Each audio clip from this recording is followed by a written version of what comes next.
दृष्टिमित्र साकिब गोरे के दृष्टि संवर्धन के कार्य पर आधारित लघु फिल्म का लोक समर्पण समारोह यशवंतराव चव्हाण ऑडिटोरियम, नरीमन पॉइंट में विरोधी पक्ष नेता मां देवेंद्रजी फडणवीस के हाथों संपन्न हुआ। इस अवसर पर मां किशन कथोरे विधायक, मुरबाड विधानसभा भाजपा जिलाध्यक्ष, ठाणे ग्रामीण सहित राजनीतिक, सामाजिक और कला क्षेत्र के कई गणमान्य व्यक्ति उपस्थित थे। इस शॉर्ट फिल्म का निर्माण विधायक किशन कथोरे जी किया है।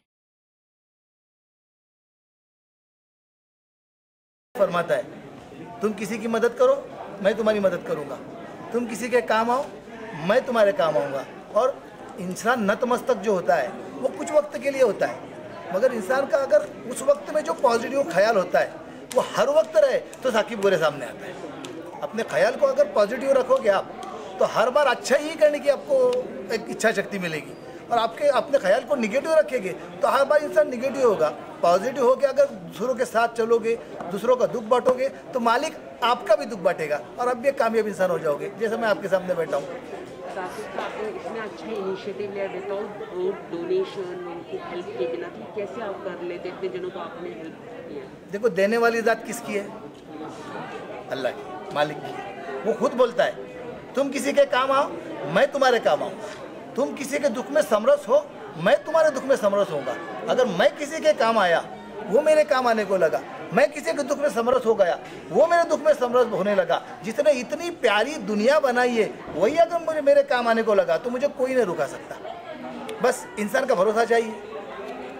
सर, हमने देखा जैसे कि शॉर्ट फिल्म में देखा कई बुजुर्ग भी ऐसे, उनमें कई बच्चे भी ऐसे थे जो जिन्हें मोतियाबिंद की शिकायत थी, तो आपने कैसे उनकी हेल्प की? मतलब कैसे उनको सामने लाया? कितना मुश्किल रहा कि मतलब हॉस्पिटल तक लाने के लिए? ट्राइबल्स एरिया में काफ़ी परेशानी होती है, लोग जल्दी से बात नहीं सुन पाते, उनको इतनी मेडिकल की अवेयरनेस नहीं होती। तो आप किस तरह से, आपकी जो टीम है, कितनी टीम है और कैसे काम कर रहे हैं? देखो, बहुत सी टीम्स है जो ये मोतीबिंदु का काम करती है, मगर चश्मा कोई फ्री देता नहीं। हमने चश्मा फ्री रखा है और हमारा चश्मा फ्रेमिंग का है, अच्छा चश्मा है और स्वदेशी चश्मा है। वो लोग ये सोच कर आते हैं कि तुरुद्दान हम जाएंगे, चश्मा लेंगे और हमारी दृष्टि प्रदान हो जाएगी। वो चश्मे की आस से हमारे पास आते हैं और हम उसमें मोतीबिंदु का शिकार करते हैं। जब किसी को चश्मा दिया जाता है फिर उसको समझाया जाता है कि तू हमारे साथ चल, हम तेरा ऑपरेशन करेंगे, शस्त्रक्रिया करेंगे, तुझे दृष्टि आ जाएगी। जब वो चश्मे के लिए आता है, हम वो दाना है, चश्मा हम लोगों के लिए दाना फेंकते हैं कि जब तक वो चश्मे के लिए ही लोग आते हैं हमारे पास, कोई हमारे पास मोतीबिंदु शस्त्रक्रिया के लिए आता नहीं। फ्री चश्मा मिलेगा, अच्छा चश्मा मिलेगा, इसलिए लोग हमारे पास आते। जब वो हमारे करीब आते हैं तो हम उनको अपना लेते, समझाते हैं, और अगर मोतीबिंदु रुग्ण है तो उस पर शस्त्रक्रिया करते, और अगर दृष्टि दोष है तो चश्मा देते। सब महाराष्ट्र में तो आप बहुत ही अच्छा काम कर रहे हैं, पूरे देश में आगे की क्या प्लानिंग है कि वहाँ पे भी आप अदर स्टेट में जाकर देवेंद्र फडणवीस जी के हेल्प के द्वारा, जो बीजेपी स्टेट है या अदर स्टेट से, उनके साथ मिलकर के आप काम करेंगे आने वाले दिनों में? देखो, मैं अकेला ही चला था जानिबे मंजिल, मगर लोग साथ आते गए और कारवा बढ़ता गया। ये मेरा कारवा सीमित है। मैं अकेला ये नहीं सोच सकता कि मैं ये सब कर सकता हूँ। मैं ये सोचता हूँ कि जो मैंने डॉक्यूमेंट्री बनाई है, इन परस्यूट ऑफ लाइट, ये डॉक्यूमेंट्री से अगर 100 साकिब गोरे बने और उसके बाद 1000 साकिब गोरे बने तो एक क्रांति हो सकती है। और क्रांति सामान्य इंसान जब रास्ते पे उतरता है तभी होती है। तो जब ये डॉक्यूमेंट्री को देखकर लोग प्रोत्साहित हो जाएंगे, लोगों में प्रोत्साहन आएगा और लोग बोलेंगे कि मैं भी ये काम कर सकता, जब साकिब कर सकता है तो मैं नहीं क्यों कर सकता हूँ। तो आराम से ये काम हो सकता है। एका सहाय्य करूँ आगे धरू सुपन, एक से दूसरा, दूसरे से तीसरा अगर आगे बढ़ेगा, 100 साकिब गोरे के जगह 1000 साकिब गोरे हो गए तो ये आसानी से काम होगा। साहेबांनी करून दिला। खरं तर कथोरे साहेब हे केवळ राजकारणी नाही आहेत। राजकारण हे करत असताना त्यांचा मूळ पिंड हा समाजकारणाचा आहे। समाजातल्या शेवटच्या व्यक्तीच्या जीवनामध्ये परिवर्तन घडवणं या उद्देशाने सातत्याने ते काम करतात आणि विविध उपक्रमांच्या माध्यमातून महिलांमधली उद्यमशीलता असेल, उपक्रमशीलता असेल, युवांना संधी देण्याचा विषय असेल, गरिबांची सेवा असेल, अंत्योदय मिशन असेल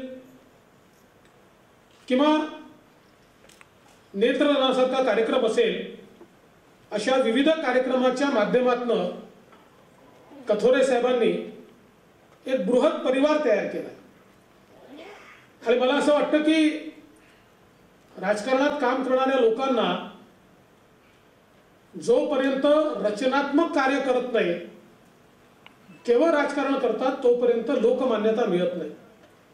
आज कथोरे साहेबांना जी लोकमान्यता मिळाली ती या त्यांच्या कृतिशीलतेमुळं आणि खऱ्या अर्थानं रचनात्मक कार्यांमुळे मिळाली. आणि मग साकीब गोरे सारखा एक हिरा त्यांनी शोधून त्याच्या पाठीशी उभं राहून आज ज्या प्रकारे साकीबजींनी आपलं काम उभं केलंय, या लघुपटाच्या माध्यमातून तो प्रत्येक चेहरा आपण जो बघितला, आमच्या आदिवासी भगिनीचा, आमच्या बंधूचा, ज्येष्ठ नागरिकांचा, तो चेहराच इतका बोलका होता, त्याचे भाव इतके बोलके होते.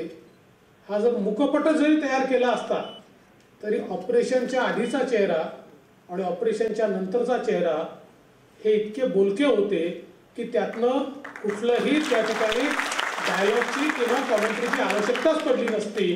इतकं उत्तम हे कार्य त्यांनी या ठिकाणी केलं. सर्वसामान्यांना दिलासा मिळावा ही केलेली सुरुवात त्याचा वटवृक्ष होतोय. आणि या वटवृक्षाचं खऱ्या अर्थाने एक मनातलं स्वप्न होतं की या डॉक्युमेंटरीचं उद्घाटन हे ज्यांचं स्वप्न आहे महाराष्ट्र मोतीबिंदू मुक्त व्हावं. ज्या वेळेला साहेब आपण मुख्यमंत्री होतात त्या टायमाला आपल्या तोंडातून निघालेले शब्द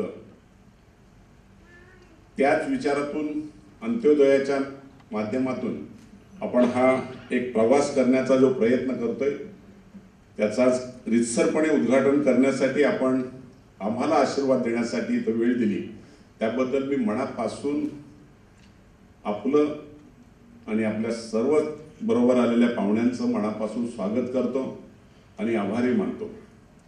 खरं म्हणजे याच्यावर बोलावं काय त्यापेक्षा ज्या वेळेला मोतीबिंदू काढला जातो आणि त्यांना सोडण्यासाठी मी जात असतो प्रत्येक वेळेला, त्या टायमाला त्यांच्या डोळ्यातले अश्रू ह्या बऱ्याच वेळा आमच्या डोळ्यात सुद्धा येतात.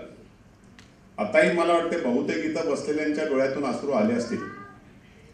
साहेब आपल्या आयुष्यात आपण खूप चित्रपटांचं सुद्धा उद्घाटन केलं असेल.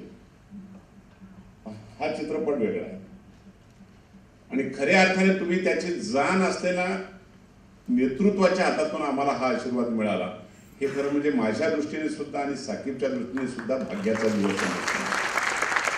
खूप प्रवास केलाय, खूप प्रवासामध्ये या गोष्टी घडलेल्या आहेत आणि ज्यावेळेला सुरुवात केली त्या टायमाला असं काही वाटलं नव्हतं. साहेब खरंही सांगायला पाहिजे, सुरुवातीला आम्ही चष्म्याचे 10 रुपये घेतले होते पहिल्या वर्षी आणि ऑपरेशनला 50 रुपये घेतले होते. त्या टायमाला काही यातलं माहीत नव्हतं, पण नंतर साकीबला जोडून दिलं आणि त्याने पुढल्या वर्षापासून सांगितलं. तोही तसा काय पैसा कमवणारा माणूस नाही. त्याला सांगितल्यानंतर मी सांभाळतो हे काही त्याची एक टीम तयार केली आणि पुढल्या वर्षापासून आम्ही तो प्रवास बिना पैशाने सुरू केला. आजपर्यंत कोणाकडेही माझ्याकडून सुद्धा आता साकीब गोरेंनी कधी मागितलं नाही तर मला मदतीचा हात असावा, कोणाकडून डोनेशन सुद्धा मागितलेलं नाही. एवढा मोठा प्रवास करत असताना एवढी मेहनत करतात त्याच्या परिवारातली माणसं. एक मुस्लिम परिवार ज्या वेळेला हजारो नागरिकांना मदत करण्याचा ज्या वेळेला प्रवास करतात आणि मेहनत करतात त्या टायमाला या कुटुंबाला मनापासून सलाम करावंसं वाटतं.